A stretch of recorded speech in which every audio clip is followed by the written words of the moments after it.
Welcome to Anjali family. இன்றைக்கி நாம் பீட்ரூட்டை நம்ம துருவி எடுத்து பொரியல் பண்ண போகிறோங்க. இதுக்கு முன்னாடி நம்ம பீட்ரூட்டை கட் பண்ணி தேங்காய் போட்டு பீஸாக சின்ன சின்ன பீஸாக கட் பண்ணி செஞ்சோம். இன்றைக்கி நாம் பீட்ரூட்டை துருவி போட்டு நம்ம செய்ய போகிறோங்க. இந்த 2 பீட்ரூட் எடுத்திருக்கேன். 2 பீட்ரூட் மேலே தோலை நல்லா இந்த மாதிரி சீசி எடுத்துடணும். எடுத்துட்டு பாருங்கள், இதை பாதியாக கட் பண்ணிவிட்டு இப்போ நம்ம நல்லா இது வச்சு நம்ம துருவி எடுத்துக்கலாம். இப்போ பாருங்கள், எல்லாத்தையும் நல்லா கட் பண்ணி வச்சாச்சு. நல்லா கை பிடிச்சின்னு துருவுற அளவுக்கு நம்ம கட் பண்ணி எடுத்தாச்சு. அடுத்து இது பாருங்கள், இது இப்படி வச்சு நம்ம இதை இப்படி துருவ போகிறோம். நம்ம பீட்ரூட்டை நல்லா இப்படி துருவி எடுத்துக்கலாம். பாருங்கள்,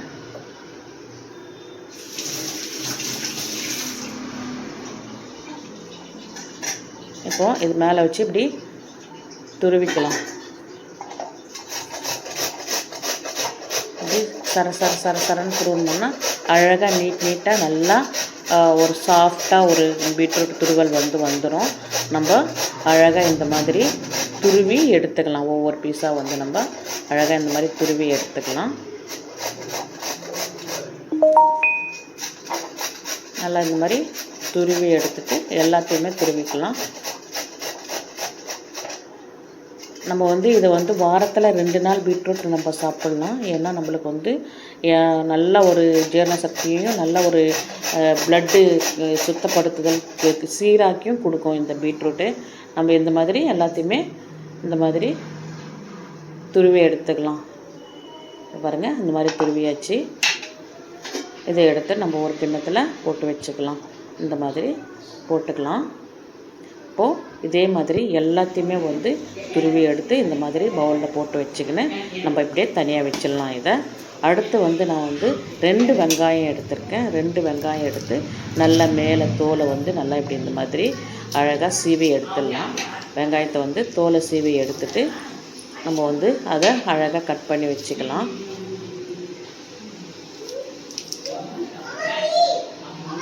ரெண்டு வெங்காயத்தை இந்த மாதிரி சரசரன்னு தோலை நல்லா அது மேலே ரொம்ப கொஞ்சம் அழுத்தமான தோல் இருக்கும். அதனால் அதை நம்ம இந்த மாதிரி சீவி எடுத்துட்டு பாருங்கள், இந்த மாதிரி எல்லாத்தையும் நல்லா சீவி எடுத்துட்டு கட் பண்ணிக்கலாம்.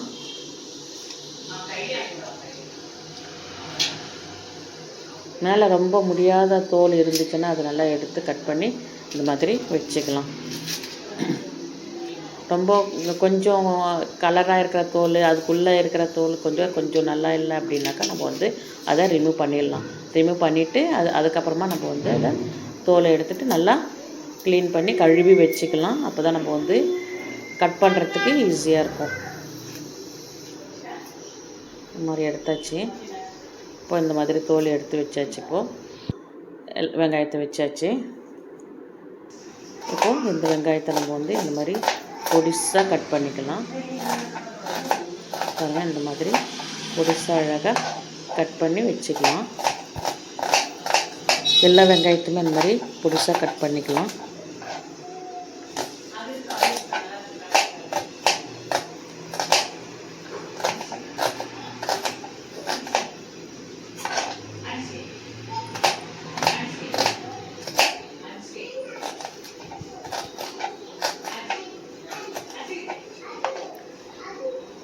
ரொம்ப நீளமாக அந்த மாதிரி கனமாக அந்த மாதிரியெல்லாம் கட் பண்ண வேணாம். நல்லா இந்த மாதிரி சின்ன சின்னதாக பொடிசாக கட் பண்ணி எடுத்துகிட்டு இப்போ நம்ம கடாயை வச்சு கடாய் சூடானதும் நம்ம ஒரு 3 கரண்டி அளவுக்கு நம்ம எண்ணெயை விட்டுக்கலாம். ஏன் ஒரு 3 கரண்டி விடுறோம் அப்படின்னாக்கா, இந்த எண்ணெயிலே தான் பீட்ரூட்டு வேக போகுது. நம்ம கொஞ்சம் கூட இதில் தண்ணியே சேர்த்துக்க போகிறதில்ல. அதனால தான் நம்ம எண்ணெய் கொஞ்சம் 3 ஸ்பூனாக ஊற்றிக்கிறோம். கடுகு போட்டாச்சு. அடுத்து கொஞ்சமாக கடலப்பருப்பு, ஒரு கொஞ்சமாக உளுந்து போட்டு நல்லா பொரியட்டோன்னு நம்ம வெங்காயத்தை சேர்த்துக்கலாம். வெங்காயம் சேர்த்து நல்லா வதங்க விடலாம். நல்லா பொன்னிறமாக வர்ற அளவுக்கு நம்ம வெங்காயத்தை வதக்கிக்கணும். ஃபுல்லாக பாருங்கள், அப்படியே கலர் வர அளவுக்கு இந்த மாதிரி வதக்கி எடுத்துக்கணும்.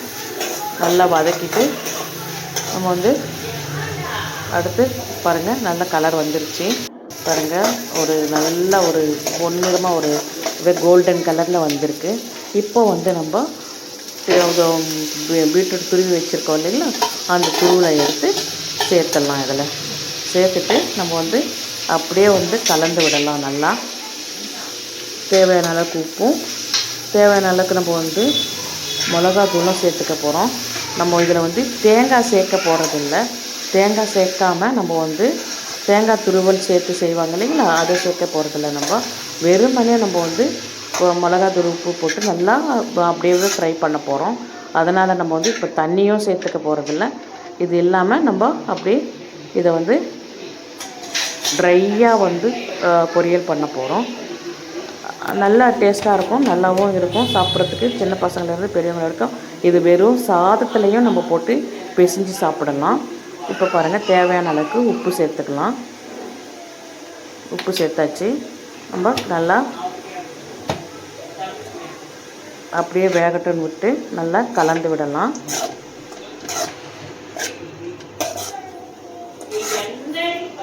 நல்லா கலந்து விட்டு பாருங்கள், நல்லா கலந்துருச்சு. நல்லா வெந்துருச்சு பாருங்கள். நல்லா ட்ரையாக ஆகிடுச்சு. நல்லா கலந்துருச்சு. இப்போ வந்து நம்ம அவ்வளோதான், ட்ரை ஆகிடுச்சு. அப்படியே வேகட்டும்னு நம்ம வந்து அப்படியே விட்டுடலாம். அதிலே தண்ணியிலேயே வேகட்டும். நல்லா மூடி வச்சு வேக வச்சு எடுத்துக்கலாம். பாருங்கள், அதில் இருக்கிற தண்ணியிலேயே வந்து நல்லா ட்ரையாக வந்து உங்களுக்கு அப்படியே நான் காட்டுறேன் பாருங்கள். நம்ம தேவையான அளவுக்கு மிளகாத்தூள் சேர்த்துக்கலாம். நான் வந்து வீட்டு மிளகாத்தூள் தான் சேர்த்துருக்கேன், கடை மிளகாத்தூள் எல்லாம் சேர்க்கலை. அதனால் வீட்டு மிளகாத்தூள் சேர்த்து நல்லா அப்படியே ட்ரையாக ஃப்ரை பண்ணிக்கலாம். நல்லா கலந்து விட்டு வேக வைக்கலாம். பாருங்கள், நல்லா இருக்குது, நல்ல கலர்ஃபுல்லாக இருக்குது. நம்ம இது வந்து சப்பாத்திக்கும் வச்சுன்னு சாப்பிட்டுக்கலாம். நம்ம வந்து ரசம் வச்சுட்டு ரசத்துக்கும் சாதத்துக்கும் வச்சுன்னு சாப்பிட்றதுக்கு டிஷ்ஷு நல்லா இருக்குங்க. பாருங்கள், பிடிச்சிருந்தால் லைக் பண்ணுங்கள், ஷேர் பண்ணுங்கள், சப்ஸ்கிரைப் பண்ணுங்கள். மறக்காமல் பெல் பட்டன் அழுத்திடுங்க. அப்போ தான் நான் போடுற வீடியோலாம் உங்களுக்கு வந்துகிட்டே இருக்கும். அடுத்த ஒரு நல்ல சமையலோட உங்களை வந்து நான் சந்திக்கிறேன். பாருங்கள், இப்போது கலர்ஃபுல்லாக வந்து நம்மளுக்கு வந்து நல்ல ஒரு சைடிஷான ஒரு டிஷ்ஷு கிடச்சிருக்கு. நன்றி, வணக்கம், பாய்.